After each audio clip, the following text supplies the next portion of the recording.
Assalamu alaikum dear students, I am Anjum Shafiq, your biology teacher for grade 11, and today I am going to discuss one of the important topics from the plant section, that is opening and closing of stomata. So let's move to the classboard. So opening and closing of stomata.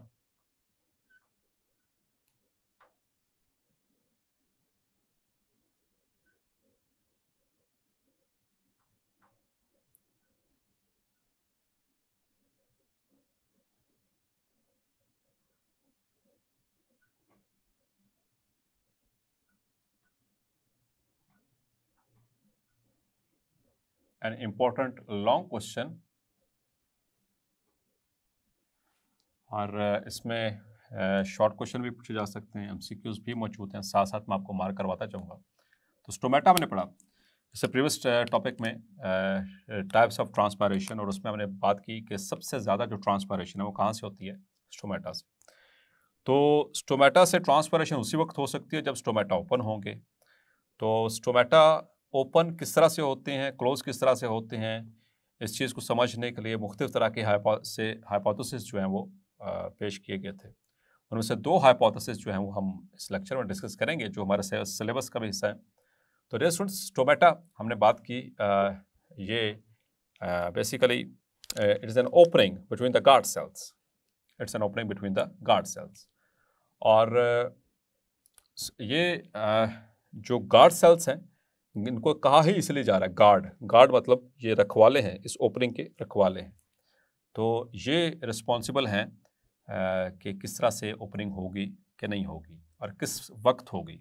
तो इस mechanism को जो है explain किया गया तीन theories के ज़रिए, हाइपोथेसिस के ज़रिए।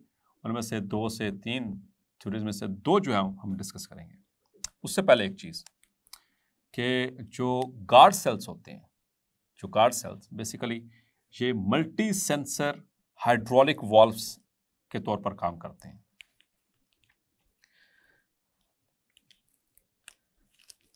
The guard cells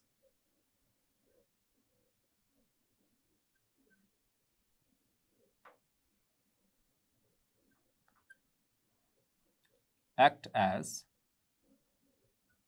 multi-sensor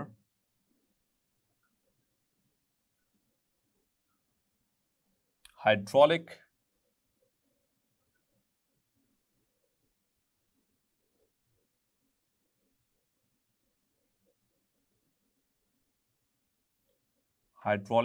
valves।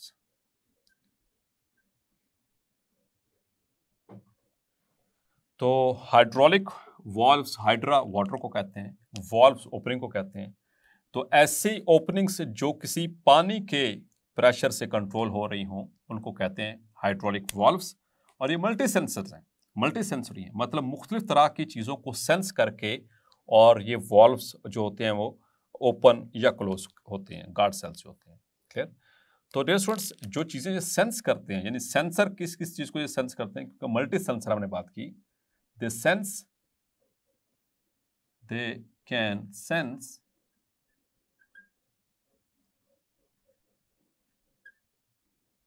the intensity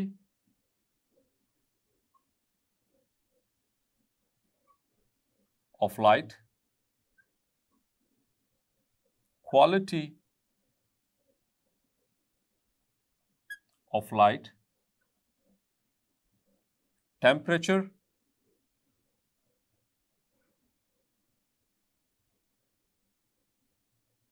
relative humidity,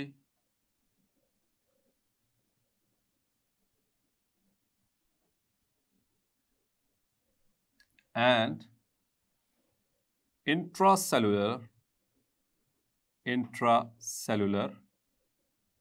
carbon dioxide concentration। ये शॉर्ट क्वेश्चन आपसे पूछा जाएगा कि how the guard cells act as multi sensor hydraulic valves. तो आपने बताना है कि उसमें ये मुख्तलिफ तरह के सेंसर हैं, मुख्तलिफ तरह के एनवायरमेंटल फैक्टर्स हैं जिनको ये सेंस करते हैं, जिसमें से intensity of light, quality of light, temperature, relative humidity, and intracellular carbon dioxide concentration, ये इनको सेंस करते हैं और उसके बिहाफ के ऊपर फिर जो है वो दे क्रिएट द रिस्पॉन्सेज, ठीक है, ये रिस्पॉन्स जनरेट करेंगे, इंटेग्रेट करेंगे by opening and closing the stomata. Clear? So two hypotheses and two theories regarding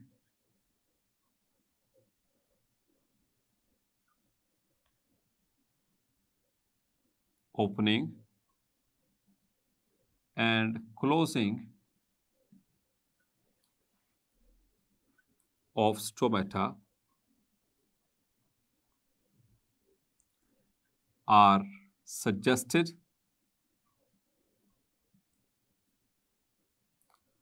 to understand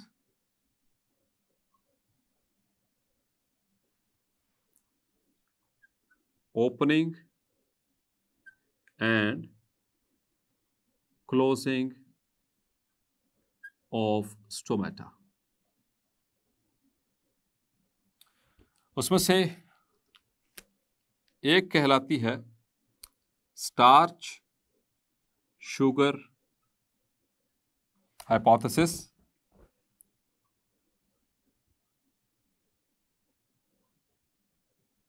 और दूसरी कहलाती है, the second one is potassium influx theory. तो हम इसको डिस्कस करेंगे, दोनों को समझने की कोशिश करेंगे। So first of all, number one is starch sugar hypothesis।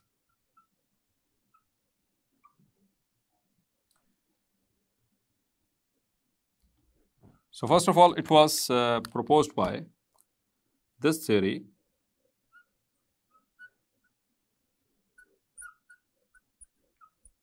was proposed by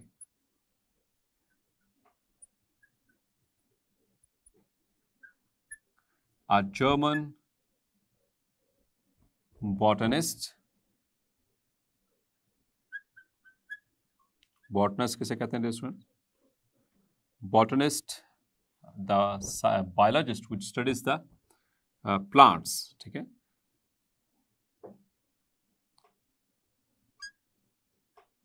H. Van Moel, clear? So he was the scientist which presented this theory. According to him, according to Van Moel,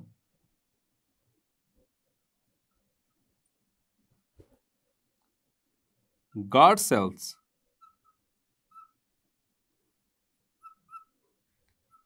are the only photosynthesizing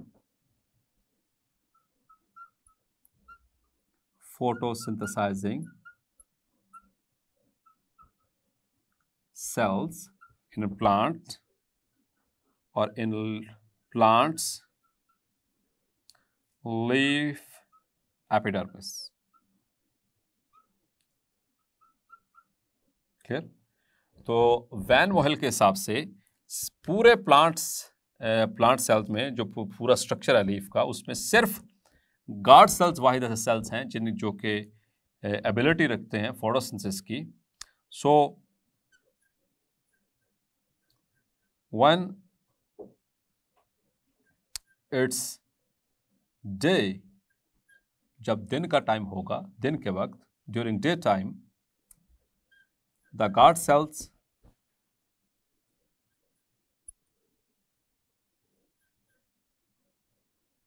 make sugars,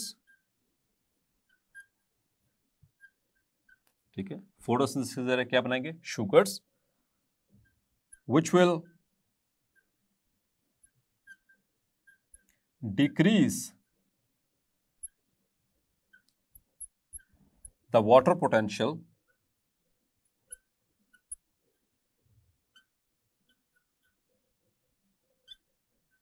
of guard cells क्योंकि water potential कब कैसे कम होता है, जब solutes add होते चले जाएंगे तो वाटर पोटेंशियल ऑटोमेटिकली कम हो जाएगा। तो चूंकि यहाँ पर फोटोसिंथेसिस हो रही है, अकॉर्डिंग टू हिम सिर्फ यहाँ पर फोटोसिंथेसिस हो रही है, तो शुगर्स बनेंगी। तो शुगर बनने से क्या होगा कि सेल के अंदर वाटर पोटेंशियल कम होगा। The water enters guard cells by end osmosis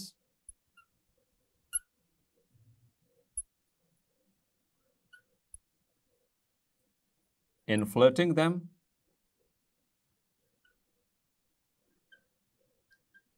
and the stomata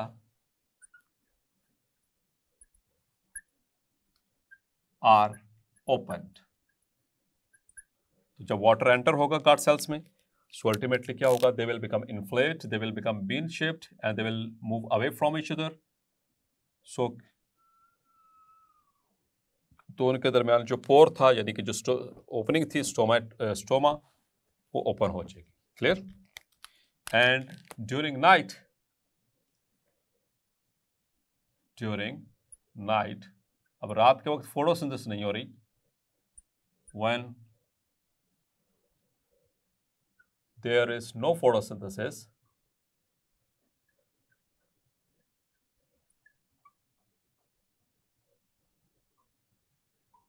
तो इसका रिवर्स होगा। The guard cells use sugars for respiration, यानी एनर्जी हासिल करने के लिए, और जो बच जाएंगी और convert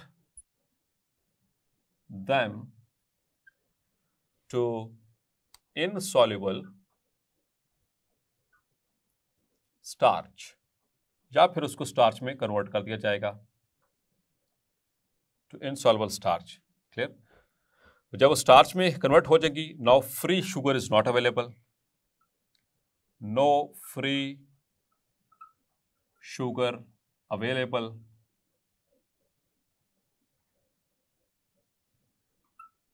उससे क्या होगा,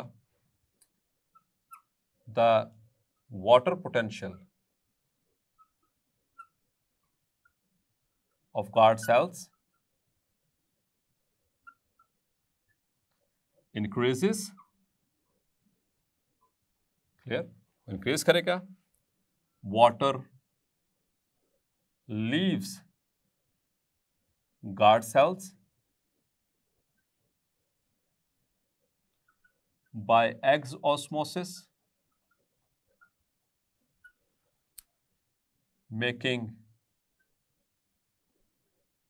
them flaccid, वो ढीले पड़ जाएंगे, and stomata is closed, and the stomata is closed। लेकिन ये मतलब कि फौरी तौर पर ऐसा करवाना प्लांट्स के लिए वो मुश्किल हो जाता है, इसलिए ये वाली जो हाइपोथेसिस या ये वाली जो थ्योरी है वो ज़्यादा यानी कि अहमियत की हामिल नहीं रही। इसके बाद फिर एक और जो थ्योरी जो है वो पेश की गई, that is second influx of potassium ions, और पोटाशियम इनफ्लक्स थ्योरी। इनफ्लक्स का मतलब होता है अंदर आना, किसका? पोटाशियम आयंस का। तो इस थ्योरी के हिसाब से the potassium ions are actively transported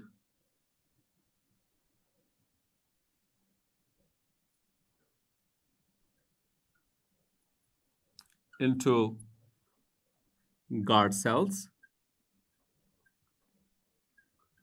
जब गार्ड सेल में एक्टिव ट्रांसपोर्ट होगी, the water potential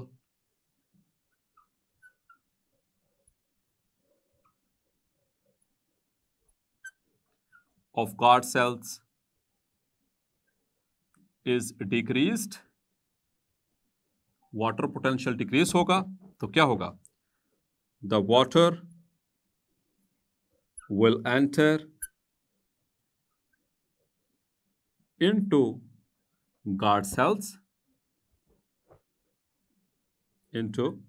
guard cells by endosmosis, making them turgid.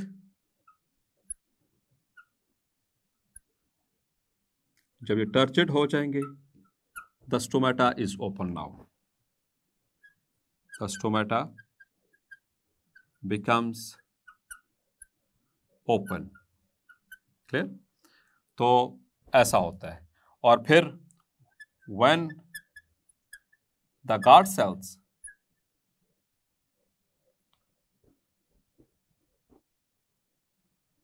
when the potassium ions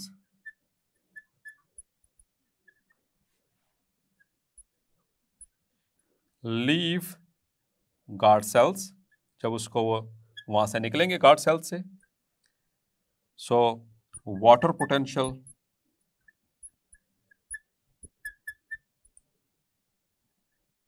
of guard cells GDS कम होगा कि ज्यादा, तो सोल्यूट निकल रहा है तो गार्ड सेल्स का जो वाटर पोटेंशियल है वो इंक्रीज करेगा.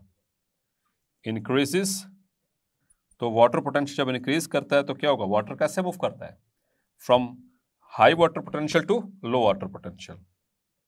The water leaves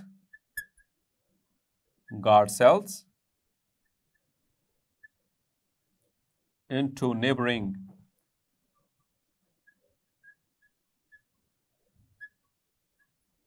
epidermal cells,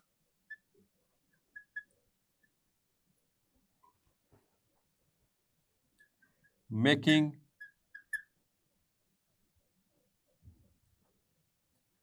guard cells flaccid and stomata is closed.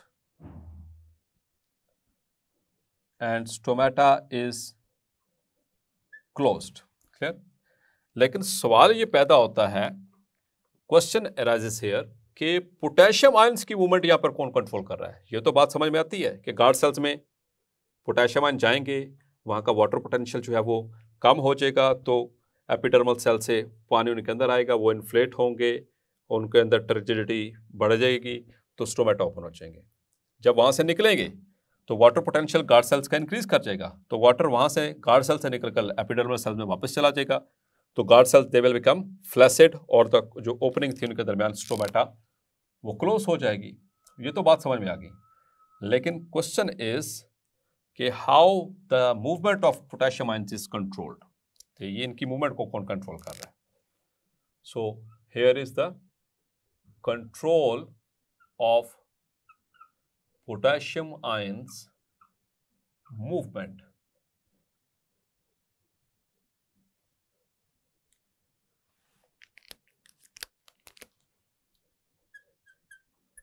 The movement of potassium ions is controlled by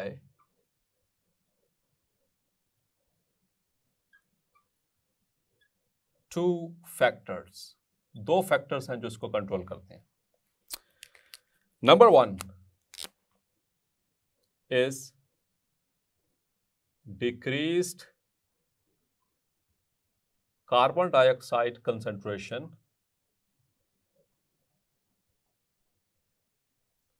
in cells. ठीक है, तो जब कार्बन डाइऑक्साइड की कंसंट्रेशन डिक्रीज करेगी सेल में, क्योंकि कार्बन डाइऑक्साइड रॉ मटेरियल है photosynthesis का, तो अब स्टोमेटा क्या होंगे, ओपन होंगे. The potassium ions move into guard cells and when increased carbon dioxide levels, जब वो लेवल्स इंक्रीज कर जाएंगे, So potassium ions move out of guard cells, और बाकी जो कुछ भी होता है वो हमने डिस्कस कर लिया, मूव करेंगे तो वो क्लोज हो जाएंगे। और दूसरा important factor, the second factor is light, जो कि गवर्न करेगा पोटेशियम आयंस की मूवमेंट को। सो लाइट में भी कौन सी? Blue light. So the blue light, आपको याद है फोटोसिंथेसिस में हमने पढ़ा था कि ब्लू और रेड लाइट ये फोटोसिंथेसिस में भी जो है वो बहुत असरअंदाज होती हैं, और यहाँ पर इवन के opening and closing of stomata में भी इनका रोल मौजूद है। सो the blue light not only influences photosynthesis, ना सिर्फ ये फोटोसिंथेसिस को असरअंदाज इसके ऊपर होती है, but also on opening and closing.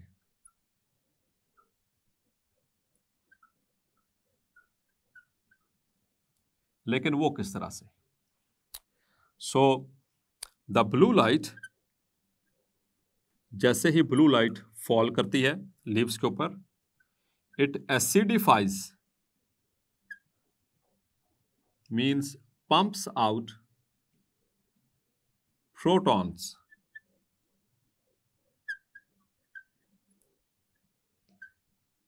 it acidifies the environment of guard cells, environment of guard cells, clear? तो जब गार्ड सेल्स में से ये ब्लू लाइट पड़े गार्ड सेल के ऊपर, तो वहां से हाइड्रोजन आयंस को निकाला, तो बाहर का एनवायरनमेंट हो गया एसिडिक। और अब क्या होगा, इसको बैलेंस करने के लिए जो पोटेशियम आयंस हैं वो गार्ड सेल के अंदर मूव करेंगे, ठीक है? Now the environment of the guard sales which enables guard cells to take up potassium ions। तो जब जो प्रोटॉन्स है यानी हाइड्रोजन बाहर निकले, किसकी वजह से? ब्लू लाइट की वजह से। ये इसको एमसीक्यू उसके लिए मार्क करना आपने, ब्लू लाइट। तो और उसको बैलेंस करने के लिए आप वहां से एपिडर्मल सेल से पोटेशियम आयंस अंदर की तरफ मूव करेंगे गार्ड सेल्स में, फॉलोड बाय, उसको फॉलो करता हुआ वाटर एंटर हो जाएगा, followed by water and osmosis,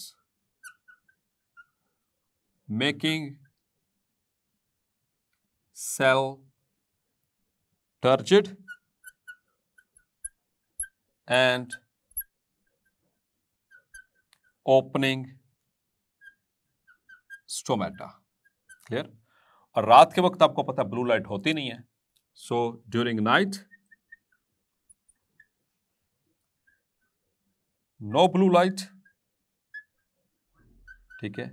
तो अब क्या होगा, एनवायरनमेंट एसिडिफाई नहीं होगा, तो कोई भी पोटेशियम आयन जो है वो मूव करके अंदर नहीं आएंगे, जो आए हुए थे वो वापस चला जाएंगे, वापस to the back to the epidermal cells, and the guard cells उस वाटर भी फॉलो करता हुआ उनको बाहर निकल जाएगा, the guard cells become flaccid and the stomata are closed.